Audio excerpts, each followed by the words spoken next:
Tout le meilleur pour la Slovaquie en 2025. Chers amis, et bien sûr, également vous, qui ne portez pas moi-même et toute la coalition gouvernementale dans votre cœur. Aujourd'hui, vous entendrez beaucoup de mots forts et de déclarations solennelles.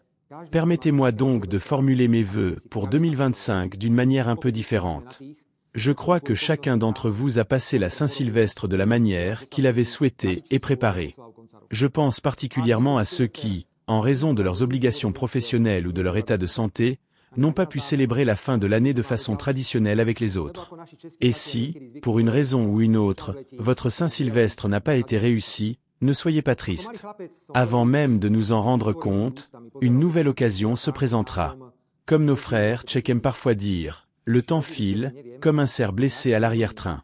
Enfant, je regardais à la télévision, bouche bée, des documentaires sur les animaux intitulés « Survivrai-je jusqu'à l'an 2000 ».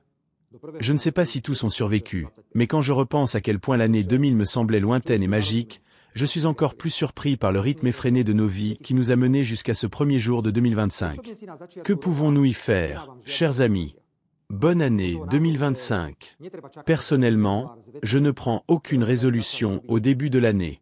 Je pense qu'il n'est pas nécessaire d'attendre le 1er janvier pour commencer des choses que l'on peut faire tout de suite.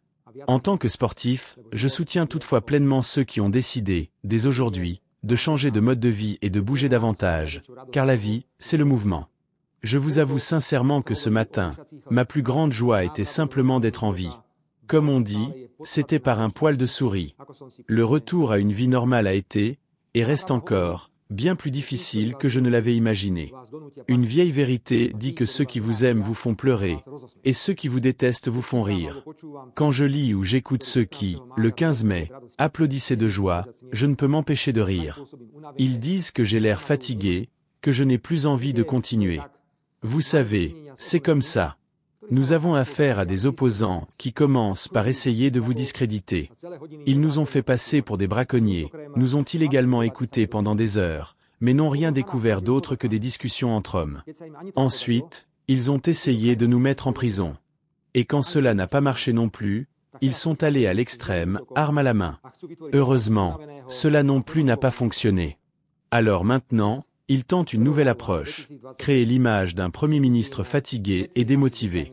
Aujourd'hui, le 1er janvier 2025, je dois toutefois décevoir tous nos détracteurs. Peut-être que j'ai l'air plus pessimiste, mais c'est simplement parce qu'un pessimiste est, au fond, un optimiste bien informé. Cependant, en observant l'obsession de nos opposants, on doit admettre que 100 moustiques peuvent tuer un éléphant. Pour illustrer cela avec une terminologie de football, je dirais que nous assistons aux 25 premières minutes d'un match de la coalition gouvernementale contre une sélection hétéroclite d'opposants de toutes couleurs et saveurs. Nous avons marqué un but dans les premières minutes pour combler le retard accumulé lors du match précédent. Mais, malheureusement, notre jeu est principalement défensif. Le parti Smer maintient fermement et de manière stable la défense centrale et le milieu, mais l'As sur le flanc gauche et le Parti national slovaque sur le flanc droit ne tiennent pas le rythme. Si les ailes de notre défense et de notre milieu ne se stabilisent pas avant la fin de la première mi-temps, il faudra revoir la tactique pendant la pause. Mais toute l'équipe doit comprendre que si nous échouons à remporter ce match, nos adversaires n'auront aucune pitié et utiliseront tous les moyens pour nous éliminer complètement et nous empêcher de participer à tout futur match. Et tout le prétendu monde démocratique l'applaudira.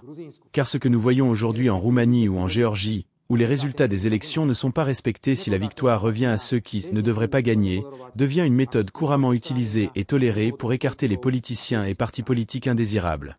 Non seulement la Slovaquie, mais le monde entier semble bouleversé. Et nous devons trouver notre place dans ce monde et protéger nos propres intérêts. Les Arabes disent qu'une personne doit d'abord chercher de l'aide au bout de son propre bras. En Slovaquie, nous disons « aide-toi toi-même », car même Dieu ne t'aidera pas. Je le répète, personne ne pousse la Slovaquie hors de l'espace vital qu'est la communauté européenne. Mais il faut reconnaître que dans cette communauté, les intérêts nationaux égoïstes des grandes puissances et des objectifs géopolitiques absurdes commencent à dominer. Et d'un autre côté, les besoins des plus petits sont ignorés. En politique mondiale, il est absolument vrai que peu importe que les éléphants s'aiment ou se battent, c'est toujours l'herbe qui souffre. Je ne souhaite pas que la Slovaquie soit cette herbe, comme nous le voyons ces jours-ci avec l'arrêt du transit de gaz par l'Ukraine, ce qui aura des répercussions drastiques sur nous tous dans l'UE. mais pas sur la Fédération de Russie. C'est pourquoi, chers amis, en 2025, je continuerai à mener une politique rigoureuse orientée dans toutes les directions cardinales.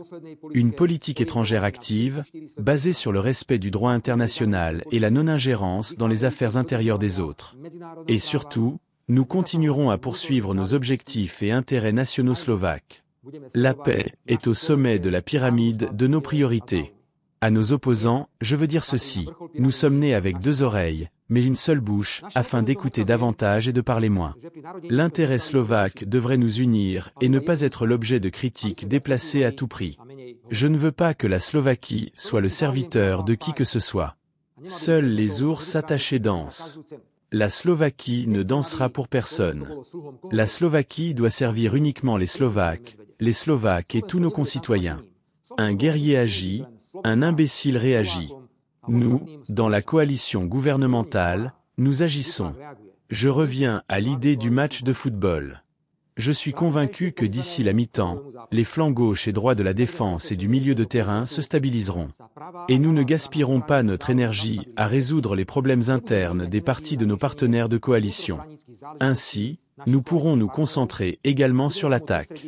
Après de longues années en politique, j'ai appris qu'un parti politique ne peut réussir que s'il consacre 90% de son énergie à l'exécution de son programme et seulement 10% aux affaires internes.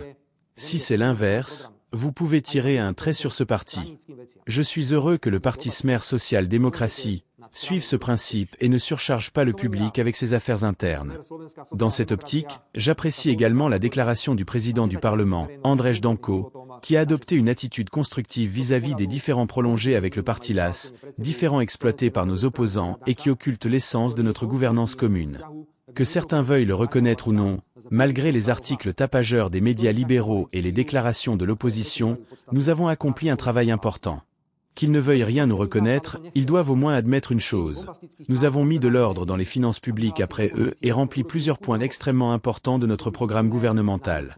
De l'introduction d'une retraite complète du 13e mois à la réforme des marchés publics, en passant par la réduction de la TVA sur les produits alimentaires de base. Concernant les cris des médias et de l'opposition, je dirais simplement, c'est dans un tonneau vide que le bruit est le plus fort. Par attaque. Dans notre match de football, je veux dire concentrer toute notre attention sur l'accomplissement des autres points de notre programme et informer rigoureusement le public de notre travail. Je crois que nous y parviendrons, même sans les soi-disant médias d'opinion. Nous devons juste avoir la volonté. Je me suis toujours tenu à ce principe. On ne retire son pantalon qu'en arrivant devant le gué. En ce qui me concerne, je tiens à dire clairement que je suis prêt pour une année de travail exigeante. Je dis aux médias qu'ils n'auront pas le temps de me suivre avec leurs caméras tant dans le pays qu'à l'étranger. Aucun sujet n'est exclusivement celui du Premier ministre. Sinon, je n'aurais pas besoin de ministres ou de membres du gouvernement. Mais en plus de l'agenda traditionnel du Premier ministre, je porterai une attention particulière aux logements sociaux, à la construction d'hôpitaux et à l'activité de contrôle du Premier ministre vis-à-vis des membres du gouvernement et de l'exécution du programme gouvernemental. En parallèle, nous devons, en tant que coalition gouvernementale, être extrêmement prudents. Car vous savez ce qu'on dit, il faut se méfier du bélier de face, du cheval de dos. Mais avec notre opposition, les médias, les acteurs et les ONG, même Dieu ne sait pas d'où viendra le coup. Chers amis, mais aussi opposants et trouble-fêtes politiques, que 2025 apporte à la Slovaquie bonheur et force pour tenir bon. Car tout le monde ne survivra pas dans les années à venir comme il le souhaiterait. En tant que Premier ministre, je travaillerai du matin au soir pour que la Slovaquie persévère, pour que nous soyons respectés, pour que, en tant que gouvernement, nous remplissions les engagements de notre programme. Si je ressens un soutien et une compréhension d'une grande partie de la société, combinée à l'expérience acquise au fil des longues années de vie politique, je crois que ce gouvernement ne décevra pas non plus à la fin. Le fouet claque à la fin. Le vieux loup ne dévie pas. Et le roi hongrois Charles Robert proclamait « Experto credo Roberto, croyez à l'expérience de Robert ». Si nous devons aller dans toutes les directions cardinales, alors je souhaite une bonne année à la Slovaque. Du nord, en suédois, Godni taer. Du sud, en espagnol, Feliz Ano Nuevo. De l'ouest, en anglais, Happy New Year. Et de l'est, en russe, Es Novim Godon. Bonne journée, Slovaquie.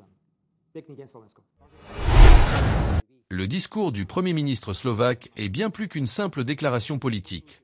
Il offre une vision claire et des principes solides applicables à nos propres vies.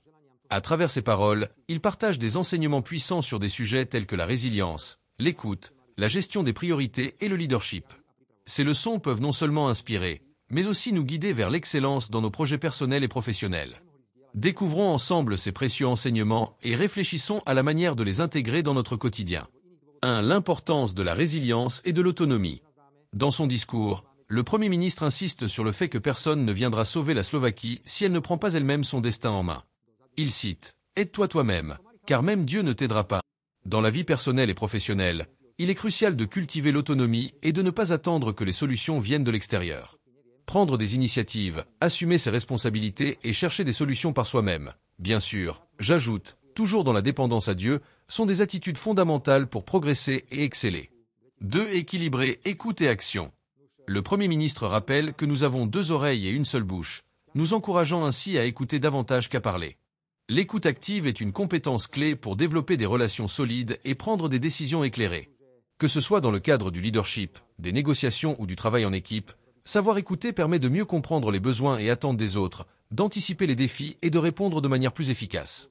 3. Prioriser la paix et les objectifs de long terme. Le discours place la paix au sommet des priorités nationales, affirmant que la paix est essentielle pour garantir la prospérité et la stabilité. Dans un environnement souvent marqué par la compétition et les conflits d'intérêts, il est essentiel de prioriser des solutions harmonieuses et des objectifs de long terme. Dans la vie personnelle, cela signifie apprendre à gérer les conflits avec diplomatie. En entreprise, cela implique de construire une vision claire et durable, en évitant les actions impulsives ou destructrices. 4. L'efficacité dans la gestion des priorités. Le Premier ministre mentionne que pour qu'un parti ou une organisation réussisse, il est nécessaire de consacrer 90% de son énergie à l'exécution de ses objectifs principaux et seulement 10% à des questions secondaires. Dans une quête d'excellence, savoir hiérarchiser ses priorités est crucial. Concentrez-vous sur les actions qui apportent la plus grande valeur ajoutée. Évitez de gaspiller votre énergie sur des distractions ou des tâches qui n'ont pas d'impact significatif sur vos objectifs. 5. L'importance d'une vision stratégique équilibrée. Le Premier ministre affirme qu'il mène une politique équilibrée, orientée vers les 4 points cardinaux et respectueuse du droit international et des intérêts nationaux. Dans la vie personnelle et professionnelle, adoptez une vision stratégique qui prend en compte différentes perspectives. Restez ouvert aux opportunités venant de différentes directions, tout en respectant vos valeurs fondamentales et vos objectifs principaux. 6. Ne pas laisser les critiques dévier de ces objectifs. Le Premier ministre souligne que malgré les critiques des médias et de l'opposition, son gouvernement accomplit des réformes importantes, telles que la réduction de la TVA sur les produits de base et l'introduction du 13e mois de retraite. Les critiques et les obstacles sont inévitables dans toute quête d'excellence. La clé est de rester concentré sur ses objectifs, de se mesurer à ses propres standards et de ne pas se laisser dévier par des opinions extérieures ou des distractions inutiles. 7. Un leadership basé sur l'action et non la réaction. Le Premier ministre déclare « Un guerrier agit, un imbécile réagit ». Cela met en avant l'idée qu'il est préférable de prendre l'initiative plutôt que de subir les événements. Soyez proactif dans votre vie et votre carrière. Identifiez les opportunités avant qu'elles ne deviennent des nécessités. Mener par l'action montre une vision claire et inspire confiance à ceux qui vous entourent. 8. L'importance de l'engagement et de l'effort soutenu. Le Premier ministre déclare qu'il est prêt à travailler du matin au soir pour accomplir les objectifs de son gouvernement, même sous la pression. Le travail acharné et la persévérance sont des piliers fondamentaux pour atteindre l'excellence. Fixez-vous des objectifs ambitieux et soyez prêt à consacrer le temps et les efforts nécessaires pour les atteindre, même lorsque les défis semblent insurmontables. 9. L'humilité et la prudence dans les succès. Avec une grande sagesse, il conseille de ne pas retirer son pantalon avant d'arriver au gué, une métaphore pour rappeler l'importance de ne pas se précipiter ou de ne pas être présomptueux face au succès. Dans la vie et au travail, il est important de rester humble, même après des réussites significatives. Évitez de célébrer trop tôt ou de vous reposer sur vos lauriers. Continuez à travailler avec vigilance et détermination. 10. Construire une vision collective et inclusive. Le Premier ministre appelle ses opposants et alliés à unir leurs forces pour servir l'intérêt national, et non des intérêts partisans ou personnels. L'excellence collective est atteinte lorsque les équipes et les individus s'unissent autour d'un objectif commun. Dans un cadre professionnel, cela signifie promouvoir la collaboration, encourager les idées des autres et créer un environnement où chacun se sent valorisé et impliqué.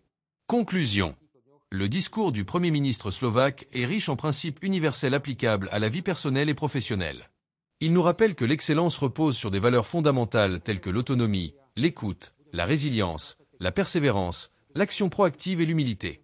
En appliquant ces leçons, nous pouvons non seulement surmonter les obstacles, mais aussi continuer à progresser et à exceller dans tous les aspects de notre vie. Selon vous, quelle est la qualité la plus essentielle pour atteindre l'excellence dans un environnement compétitif?